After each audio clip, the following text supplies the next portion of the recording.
Inc निघतंय red म्हणजे on झाला. ते निघतंय तर ते दुबार मतदान होईल, आपल्याला घातक आहे. अरे बोटाला लावतात ना आपण, मार्कर करतायत ते, यावेळेस ती इंक नाही आहे. अरे असा काय करतो, जेव्हा आपण वोटिंगला जातो तेव्हा इंक लावतात की नाही, बोटाला शाई लावतो. शाई म्हणा, शाई आहे ना ती रिमूव्हरनी लगेच निघते, बोटाची शाई. अरे तेच सांगते तुला, आम्ही माझ्या बोटाची निघाली, कार्यकर्त्यांच्या मॅडमच्या पण बोटाची निघाली. ते तर निघून गेलं. हा मग तू इकडे ये ना, मी सांगते आम्ही जय मास्टर, नमस्कार. आज मतदानचा दिवस आहे. तुम्ही बघू शकताय बालाजी शाळेमध्ये मतदान चालू आहे. आज याही मतदान केला, पण याने शाई लावलेली नाही. असंच सकाळपासून गोष्ट चालू आहे की जो मतदान करतं त्याला शाई लावत नाही. दुपार मतदान चालू आहे. म्हणजे असं बोगस मतदान होत असेल तर आम्हाला सांगायचं आहे, सत्ताधाऱ्यांना डायरेक्ट तुम्ही निवडणूक आहे ना तुमची विजयी करा. या अशा गोष्टी करू नका. सर्व ठिकाणी बोगस मतदान चालू आहे. महाराष्ट्र शाळेमध्ये पण सकाळी 17 ते 18 बोगस मतदान आम्ही पकडलेलं आहे. ना आता तुम्ही बघू शकता, हे मतदान केला पण शाई लावलेली नाही, त्या पण स्केच पेन लावलेली आहे. स्केच पेन निघून जातात. मग तुम्ही आम्हाला कल्पना पहिलेच करायची ना. हे बघा, शाई लावतच नाही. सोलामध्ये साहेब तुमची तक्रार आहे. नमस्कार, मी उर्मिला तांबे. मी 9क मधनं उमेदवारी लढवत आहे, जोशीबागमधनं.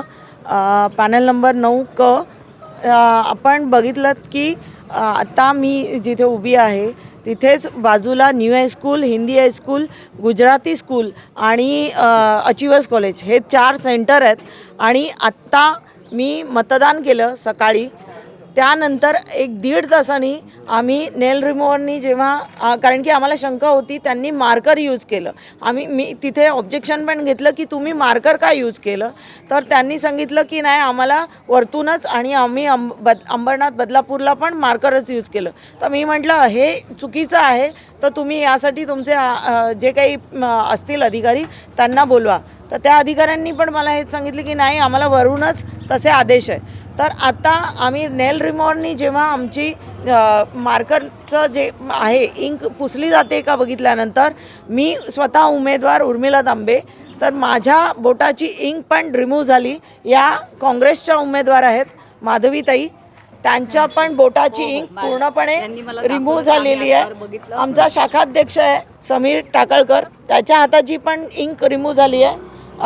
अक्षय अजून आमचे उपशाखाध्यक्ष आहे, त्यांच्या हाताची पण इंक रिमूव्ह झाली आहे. म्हणजे हे चाललंय काय, यांना काय घडवून काय आणायचं आहे, जनतेला तुम्ही वेठीस धरताय, काय दाखवायचं आहे. म्हणजे यांनी पूर्ण सेटल करून ठेवलेलं आहे सगळ्या गोष्टी. मग इलेक्शन घेता कशाला, जर तुम्हालाच एकेरीपणे तुमचं अस्तित्व दाखवायचं असेल, ठेवायचं असेल, तर हे आमच्या संविधानात ही जी काय आम्हाला मतदानाचा अधिकार दिला आहे तो संपुष्टातच जाणार ना. तुम्हीच एकला चलो रे, तुम्हीच सगळं करा. सर्वसामान्य नागरिकांना फसवताय का तुम्ही.